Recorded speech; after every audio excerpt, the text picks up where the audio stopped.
Good evening everyone. It's around 5:30 p.m. and my favorite part of the day is here, evening chai time.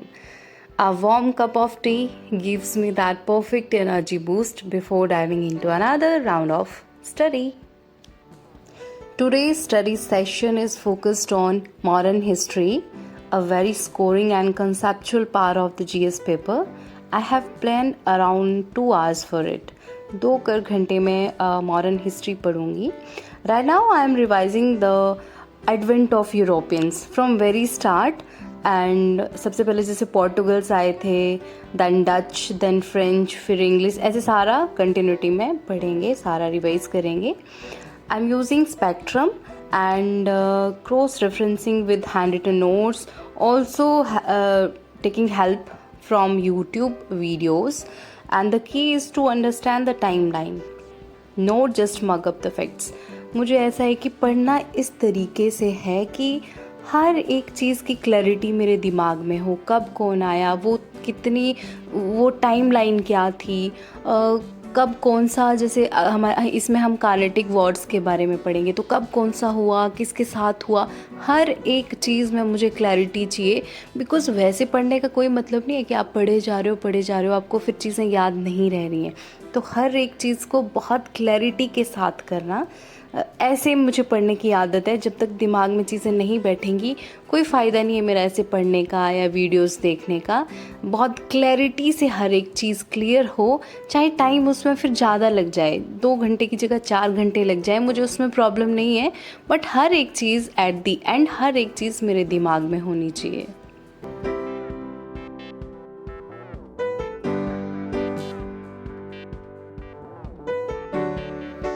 It's 8 p.m. already. Let's head to the kitchen. Now I am making something special today.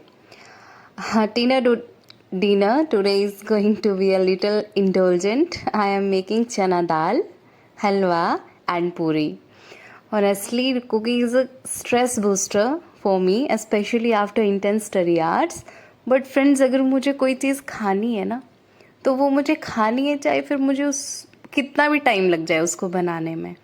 फिर मैं वो नहीं देखती हूँ कि मैं कितना थकी हूँ, कितना टाइम से मैं पढ़ने बैठी थी, या वो चीज़ें फिर दिमाग में नहीं आएंगी. बस अब खाना है, वो चीज़ तो खानी है. और मुझे बहुत मन कर रहा था हलवा पूरी चना खाने का, तो बस फिर वही बनाने में लग गई. मैं बनाऊँगी थोड़ी क्वांटिटी में, जैसे मैंने 4-5-6 रोटियाँ ही बनाई थी, पूरियाँ, बट बनाई मैंने ज़रूर और खाई. Looks good, right? Let's eat and relax for a bit before we begin the next session. Back at my desk now.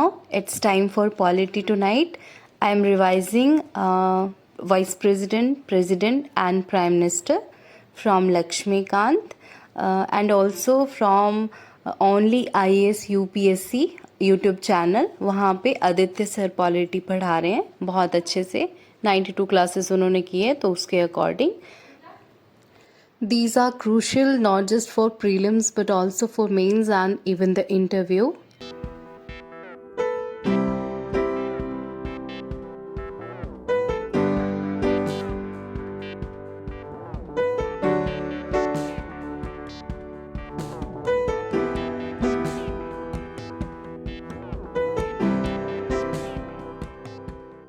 I try to interlink the articles with real life examples and recent Supreme Court judgments. It helps retain the concepts better. So friends, you can see ये सारे मेरे notes बन के तैयार हुए. ये vice president वाला topic है. यहाँ पे फ्रेंड्स मैं एक चीज़ आपको क्लियर करना चाहूँगी. जब हम कंडीशन पढ़ते हैं वाइस प्रेसिडेंट के इलेक्शन के लिए, तो वहाँ पे एक लाइन आती है कि should not hold any office of profit. तो बहुत सारे स्टूडेंट्स को कन्फ्यूज़न रहता है कि ऑफिस ऑफ प्रॉफिट हम किस चीज़ से रिलेट करें. जो गवर्नर की पोस्ट है, जो प्रेसिडेंट है, वाइस प्रेसिडेंट है और मिनिस्टर्स हैं, वो ऑफिस ऑफ प्रॉफिट में नहीं आता. बट आप एक आईएएस ऑफिसर हो, या किसी भी कंपनी के सीईओ हो, या किसी ऑयल कंपनी के चेयरमैन हो, वो सब ऑफिस ऑफ प्रॉफिट में आता है.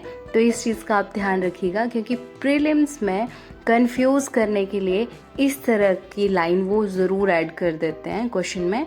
और टर्म ऑफ ऑफिस में अगर हम देखें तो can be elected for any number of terms, मतलब अगर आप एक बार वाइस प्रेसिडेंट बने हो तो 2, 3, 4, 5 बार, जितनी बार आप बन सकते हो। ऐसा कुछ नहीं है कि आप 2 बार बन गए अब तीसरी बार नहीं बन सकते।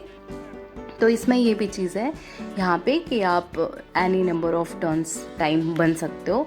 एक फ्रेंड्स यहाँ पे main cheese removal of vice president, हम यहाँ पे रिमूवल वर्ड यूज़ कर रहे हैं। इम्पीचमेंट वर्ड यूज़ किया जाता है ओनली फॉर प्रेसिडेंट। मैंने यूट्यूब पे बहुत सारे टीचर्स को पढ़ाते हुए देखा है, वो क्या करते हैं इम्पीचमेंट वर्ड मिनिस्टर के लिए भी मैंने उनको यूज़ करते हुए सुना है और वाइस प्रेसिडेंट के लिए भी सुना है। बट हमारी बुक में मेंशन किया गया है, स्पेशली लिखा गया है कि इम्पीचमेंट वर्ड सिर्फ और सिर्फ प्रेसिडेंट के लिए यूज़ होगा, बाकी सब के लिए रिमूवल वर्ड यूज़ किया जाएगा। तो इस चीज़ का आप ध्यान रखिएगा। ये फ्रेंड्स बहुत छोटी छोटी बातें होती हैं, कहीं ना कहीं हम इन चीज़ों में फंस जाते हैं और हमें ये नॉलेज नहीं होती इसलिए। और ये मैंने एक मेंस का आंसर राइटिंग की, 2022 में ये क्वेश्चन आया है, तो आप देख सकते हो इस तरह से ये मेरा क्वेश्चन बन के तैयार हुआ। And that's it for today. Thanks for spending the evening with me. If you are also on your UPSC journey, remember, it's not about doing more, it's about doing it right. Good night and keep working towards your dream. Thank you. Bye bye.